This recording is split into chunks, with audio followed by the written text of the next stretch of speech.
Hello, my name is Naive Libertarian Politics, and today I'm going to start my series, a new series called "The History of the Republican Party," from the point of view of a libertarian, of course. I'm going to start this off. We're going to get straight into it. The first episode will be about the birth of the Republican Party, and the beginning of the third party system.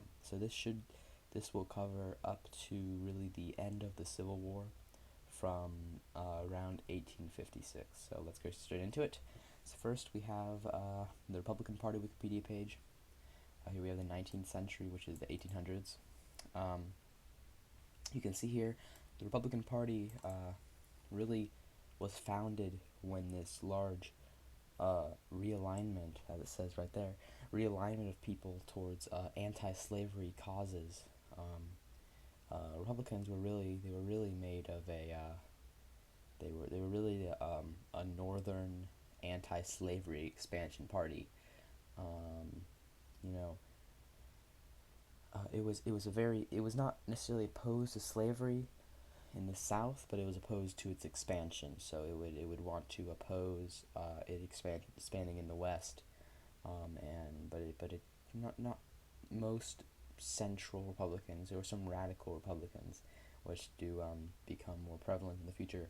They uh, they are they are most Republicans are not necessarily opposed to slavery in the South. They dislike slavery very much, but they they they're fine. They don't hate it so much. They don't want to get rid of it in the South. So let's get into this. Here's the Wikipedia page for the third party system. This actually began in 1856. We're not going to get through the entire third party system today, but we're just going to probably go through 1865 maybe, which is barely makes a dent. Third party system is when there was a shift from the Whig Party, who was the Whig Party. The Whig Party was a party in power before. They were basically they were the pre-Republicans almost. They were big government kind of. They were northern. They were the Northern Party, similarly to the Republican Party was. You see, the Republicans the Republicans grew out of the collapse of the Whig Party, which was really originally founded as an anti-Jacksonian party against Andrew Jackson. It was founded to oppose Andrew Jackson, and eventually that fell apart. They really only won 2 presidential elections, but they got 4 presidents out of it. And yeah, the uh, the soon the Whigs fell apart as the Great Realignment happened between the pro-slavery South and the anti-slavery North. Yeah, uh, it became the Whig Party died out after the big national question was between slavery and not things like industrialization and immigration and things like that, and tariffs. It really became more about slavery. Um, yeah, so you have the Whig Party. They fall apart because they weren't made and they don't focus on slavery.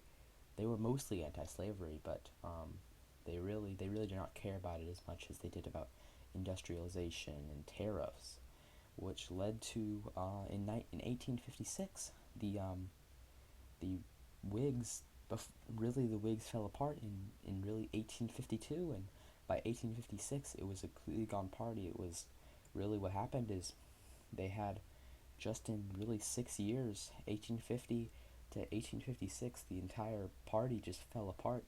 And what happened is there was the creation of the Republican Party. Yeah, it was really made as an anti-slavery party, which was anti-expansionist party of slavery. It was really made to prevent expansion of slavery. And their first election was in 1856. They chose John C. Fremont, and then they did not do very good. But they were a new party, and then really the Democrats were gonna win this no matter what because the Whig Party had just fallen apart. It was almost impossible for the Republicans to win it. Again, even Millard Fillmore, the previous Whig president, ran, I believe under the Know Nothing Party. It was just highly unlikely Republicans could win. They were just they had just been born, and it was it was really impossible. The Whigs they had just fallen apart, and they'd really split off. So a lot of Whig voters voted Democrat here, and then a lot of Whig voters a lot of Whig voters also voted Republican, and a lot of Whig voters voted for Millard Fillmore. But none of them. But because the Whig Party had just fallen apart, and the Whig voter base wasn't all about being anti-slavery, some of them voted for the Democrats, James Buchanan. That led to him winning in 1856. So, yeah, if we move on to 1860, this is one of the most contentious elections in United States history. It actually, you could say it's the most contentious election because it led to the Civil War. Um, you can see in 1860, after seeing John C. Fremont's, he did not win the renomination, um, and actually they chose Abraham Lincoln, who everyone knows Abraham Lincoln, but then he was really just known for losing to Illinois elections. What really gained him his fame was his his speeches, his debates against Stephen Douglas, who was also ran for president.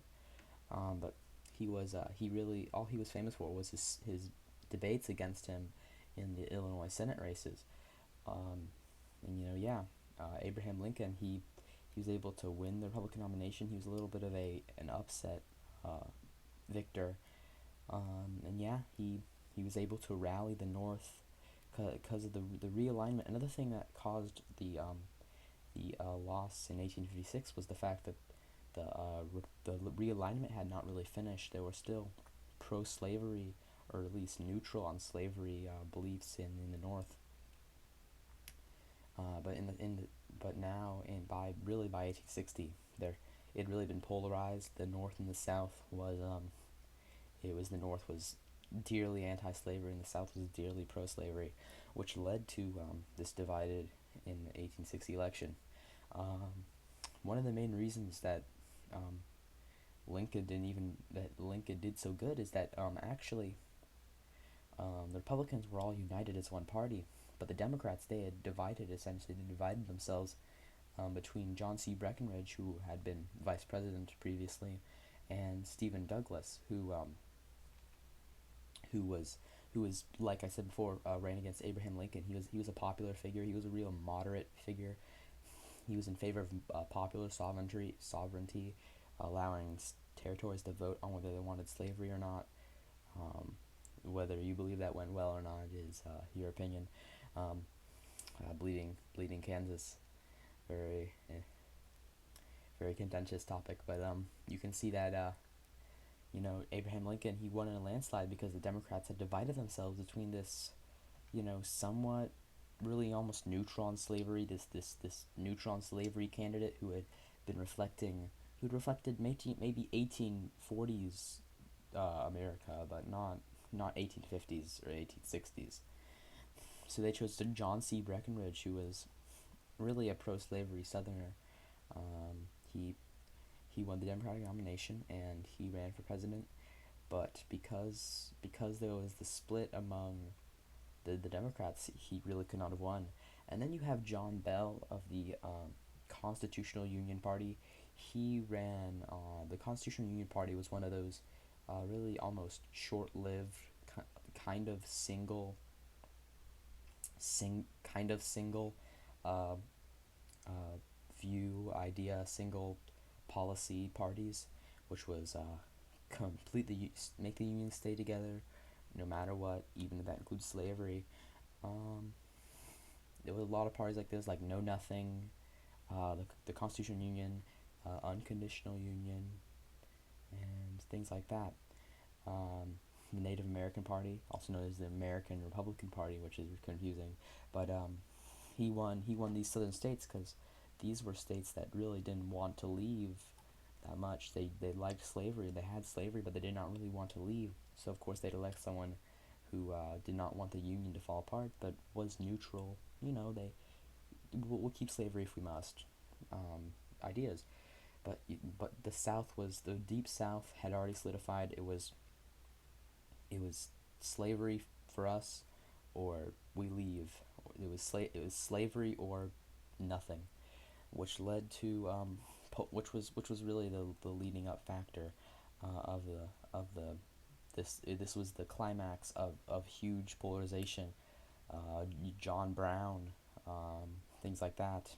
His attack on the weapons facility in the South, it was really polarizing.